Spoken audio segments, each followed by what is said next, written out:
Right now at 5, new details are emerging in the death of a teenager in the town of Evansville, where police are in their investigation. 2 cars are stolen from a Middleton dealer. What we know about how the thieves pulled it off. And the UW Faculty Senate condemns police action on campus protests last year.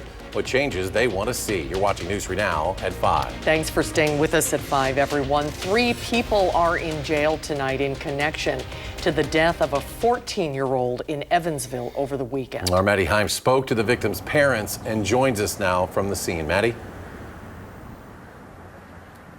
14-year-old Florencia Henthorn was found in the home behind me Sunday morning with a gunshot wound to the head. She was taken to the hospital where she died later that day, and in jail now in connection to her death, 26-year-old Hunter Dreyfell, 20-year-old Alyssa Ahrens, and 44-year-old William Dreyfall. Now, we obtained a criminal complaint from the Rock County clerk explaining that the 14-year-old had been staying with 26-year-old Hunter Dreyfell for about a week before her death. And at some point before the shooting on Sunday, there was an argument about selling sexual videos Hunter Dreyfall and Ahrens made with the 14-year-old girl. Now, Dreyfall and Ahrens gave conflicting stories about the shooting.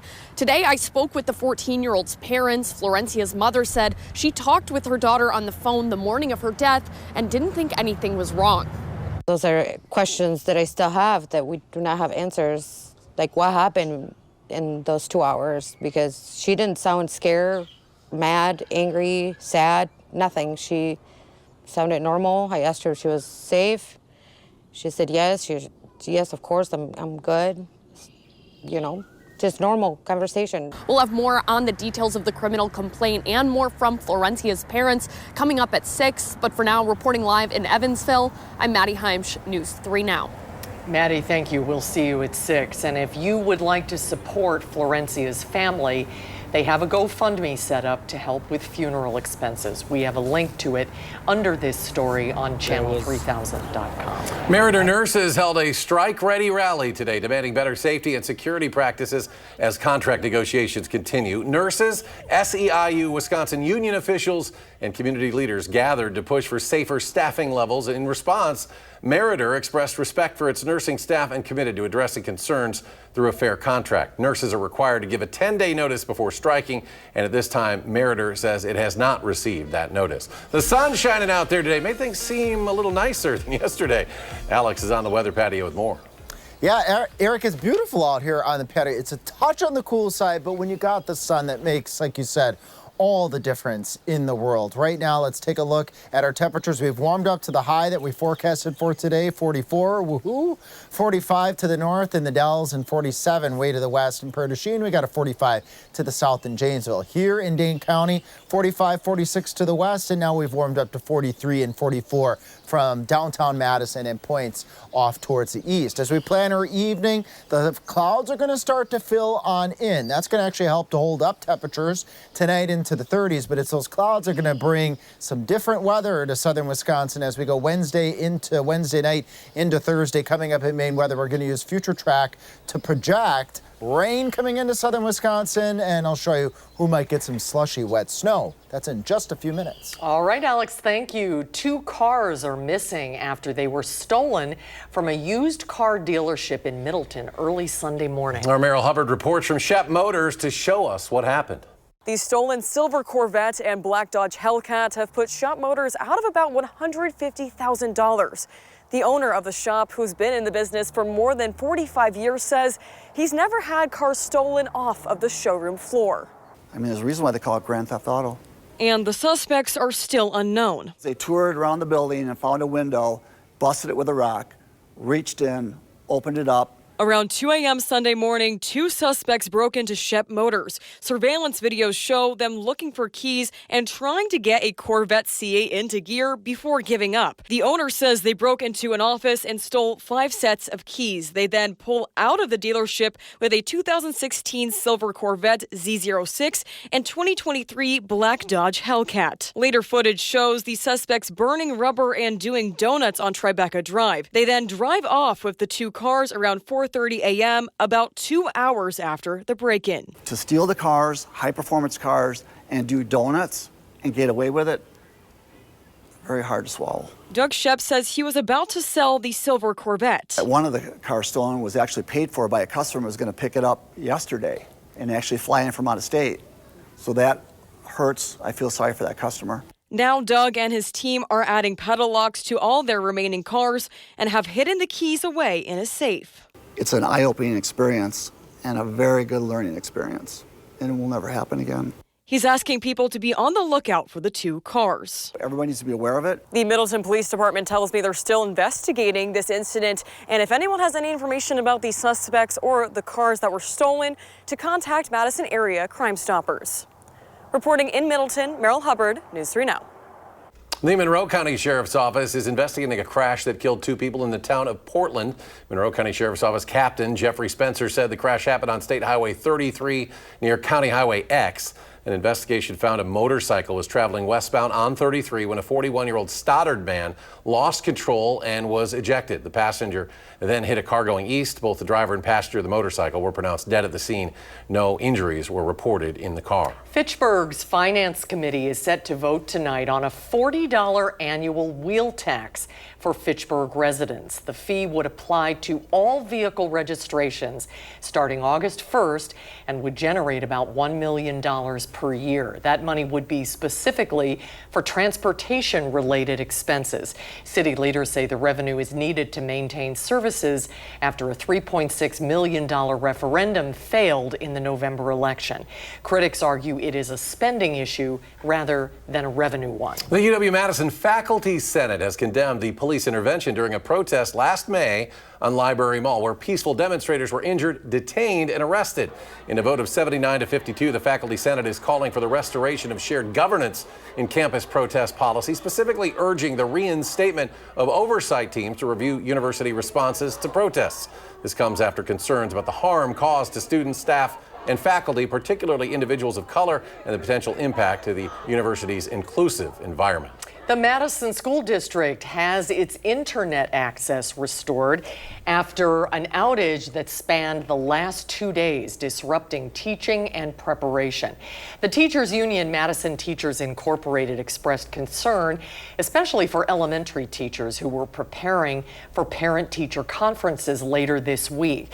The internet was restored around noon today, but staff say the outage created a lot of challenges, and we'll have more on this tonight at 6. The Rock County Sheriff's Office is offering a series of hunting classes over the next 2 months at the Edgerton Conservation Club. The dates are Tuesday, April 22nd, Saturday, May 3rd, Sunday, May 4th. Officials say anyone born on or after January 1st of 1973 is required to complete hunter safety to legally hunt in Wisconsin. Students must be at least 12 or turn 12 shortly after the class. Fees are $10 per student. Classes are limited to 30 students, and you can find a link to sign up under this story at channel3000.com. A live look now at Lambeau Field in Green Bay, just 2 weeks before the NFL draft takes over Titletown. Let's hope it'll be a little bit warmer in 2 weeks. The Packers and Verizon Wireless are announcing a new partnership that would enhance cell phone service in and around Lambeau Field, along with helping veterans. The partnership will last 7 years. It includes $3 million in debt relief for veterans. $1 million will be handed out in the coming weeks, and the remaining $2 million will be given out in the next 2 years. Well, the Packers tailgate tour will be in Madison tomorrow night at Garver Feed Mill. Doors open at 5. The event starts at 6. Tickets are $75. Fans can meet current players Josh Jacobs, Tucker Kraft, Lucas Van Ness, as well as former players Amon Green, Jermichael Finley, and John Michaels. Packers CEO Mark Murphy will also attend, marking his final tailgate tour as he prepares for the draft in Green Bay. The second biggest NFL event now to the Super Bowl, and because of weather like this, we will not ever host a Super Bowl. But no, this it's great for the organization, the city, and the state. And I know the league is excited about it too, because it's so different than the other cities that have hosted it. Tailgate ticket tour sales have already raised nearly $100,000 for improving access to sport, fitness, and recreation for those with disabilities in Wisconsin. Alex returns next with a complete look at some rain in the Wednesday forecast. And how the Red Cross from our area is helping those to our south affected by flooding from torrential rains in recent days. And on Wall Street today, the Dow off another 320 points. The Nasdaq tumbles more than 335. S&P down 79.5, and we'll be right back.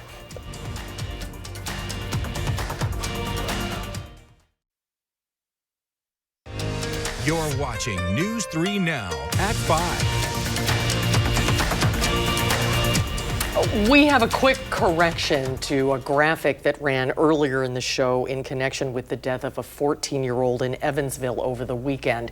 Only Alyssa Aarons and Hunter Dreyfall face charges relating to child sexual exploitation, child pornography, and child enticement. William Dreyfall currently only faces a charge of a parole violation. The Trump administration's Department of Government Efficiency has slashed funding for the National Endowment for the Humanities, canceling all of its grants effective immediately. Armand Rahman has more on what it means for community work happening right here in Wisconsin.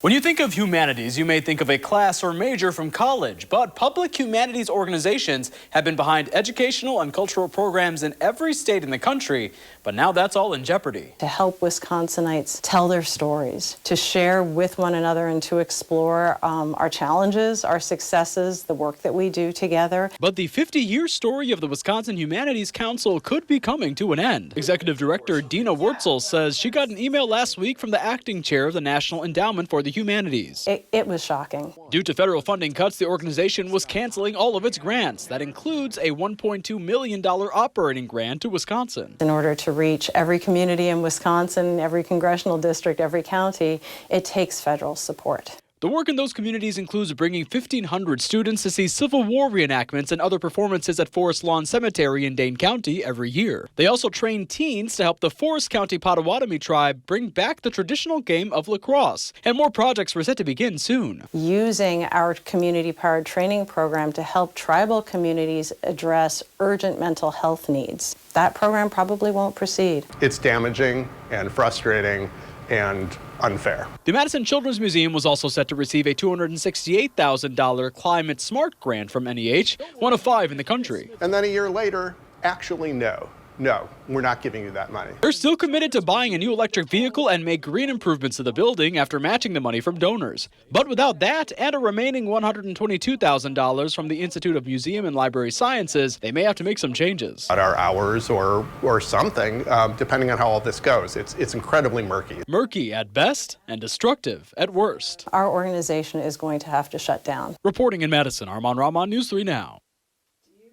Thank you, Armand. Both Wisconsin Humanities and the Madison Children's Museum urge people to call their local representative as Congress appropriates funds in its budget. Well, the Midwest and South continue to recover from last weekend's string of devastating severe weather. 29 volunteers with the Wisconsin Red Cross have now been deployed across multiple states. That includes Texas, Missouri, and Arkansas. 2 local emergency response vehicles and 4 local drivers are also joining in those aid efforts. Volunteers will be providing meals, shelter, and relief supplies to those affected by the severe flooding and tornadoes. And if you'd like to volunteer or donate, visit redcross.org or simply call 1-800-RED-CROSS. A little rain is heading our way at midweek, but hopefully nothing severe like that, Alex. No, nothing like that is on the way to southern Wisconsin. Rain, maybe a little bit of wet snow here. Live look right now. Clouds are filling in here on our live Mallard sky cam. This is part of our First Warn Weather Cam network here. It looks like we got practice ongoing right now, and that's not going to be happening tomorrow because we've got this on the way to southern Wisconsin. That wet weather, rain, and maybe a little bit of wet snow going on Wednesday into Thursday. But the good news is sun comes right back out by the time we get to Friday. Mild by the time we get to the weekend. I can promise you warmer temperatures then.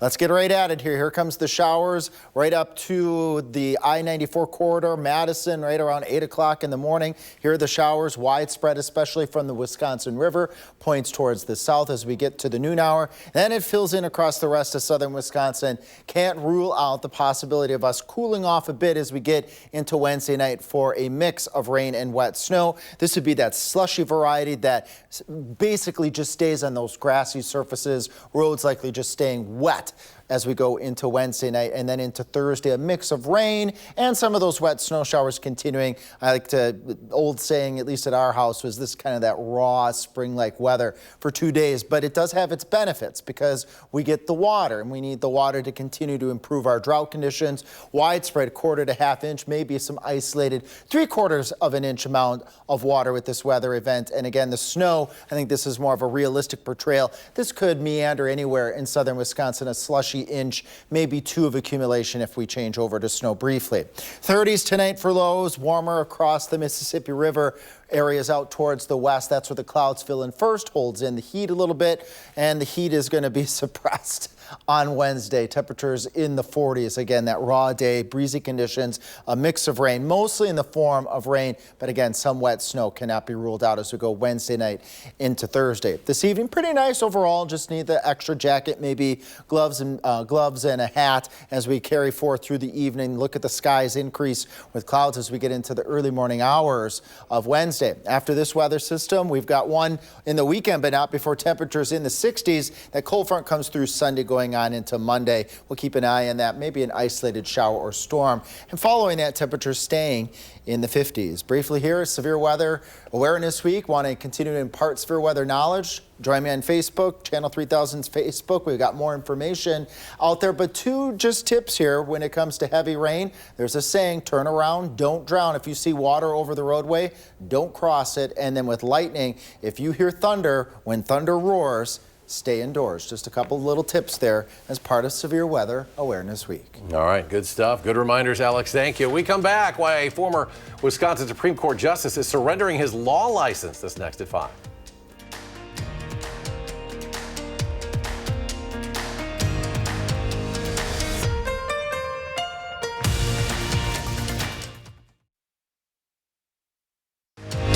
You're watching News 3 Now at 5. Moving forward.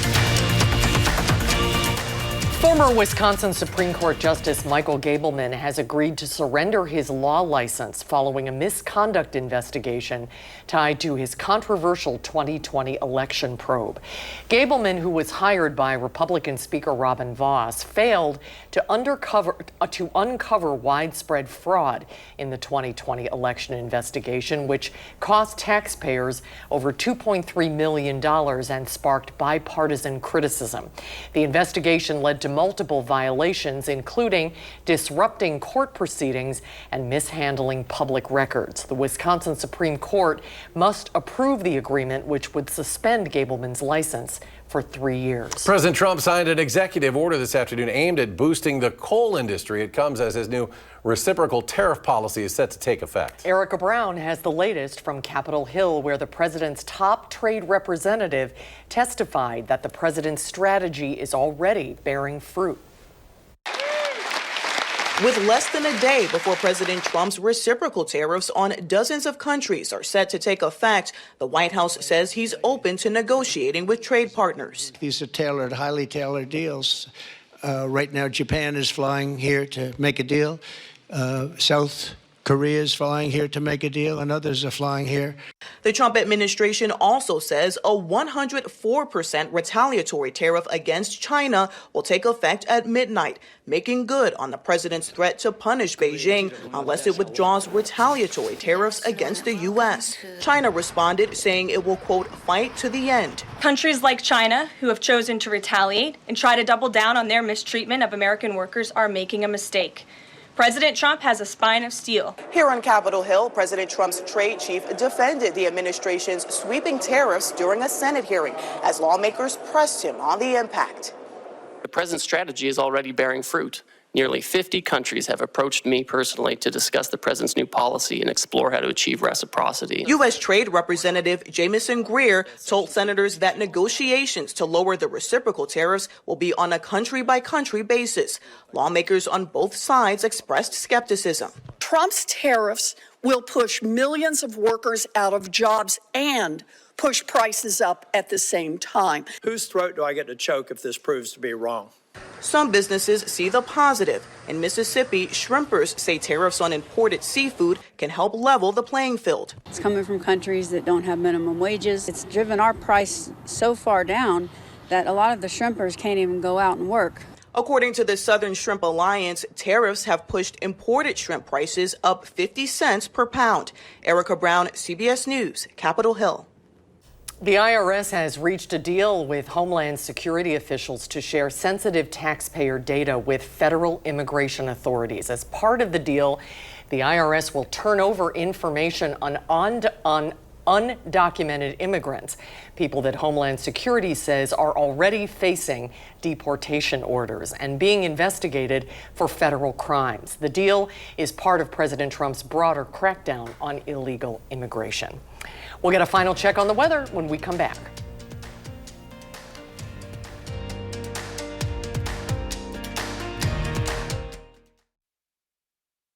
It's one of the smallest nations on Earth, known for alpine views and manufacturing false teeth. So why is it a trade war target? And fighting an invisible enemy, our Eye on America sheds light on a new technology that can protect offices, stores, and other public spaces from airborne disease. That's tonight on the CBS Evening News. And then coming up at 6, we'll hear more from nurses who are rallying for better working conditions and threatening a possible strike at Meritor. Trivia enthusiasts are braving the cold and snow flurries to register for the world's largest trivia contest. It kicks off Friday at UW-Stevens Point. Registration started yesterday afternoon and drew a long line of participants, with people traveling from around the world to take part in the event. Friday's event will kick off with a trivia parade that runs through the Stevens Point campus. Who knew they'd all be coming to Stevens Point for trivia? Alex with a final check of the forecast. Yeah, trivia question. What's the weather going to be like tomorrow? It's going to be rainy tomorrow. After lows in the 30s tonight, clouds will be on the increase. So there's your answer. We all won the answer to that question. There's the rain shower activity expected. Could mix in with a little bit of wet snow. Join us tonight at the 6 o'clock newscast. I'll have the latest updates on how much water, how much snow we can expect out of this weather system. And we'll take those drops. And after those drops, we warm up into the 60s by the time we get to this weekend. And a front will come through Sunday going on into Monday, ushering in just a little cooler air. But that's normal air for next week in the 50s. I like normal air. Yeah, I like not normal snowflakes. Alex, thanks. We're back in a half hour with News 3 Now at 6. Stay tuned now for the CBS Evening News.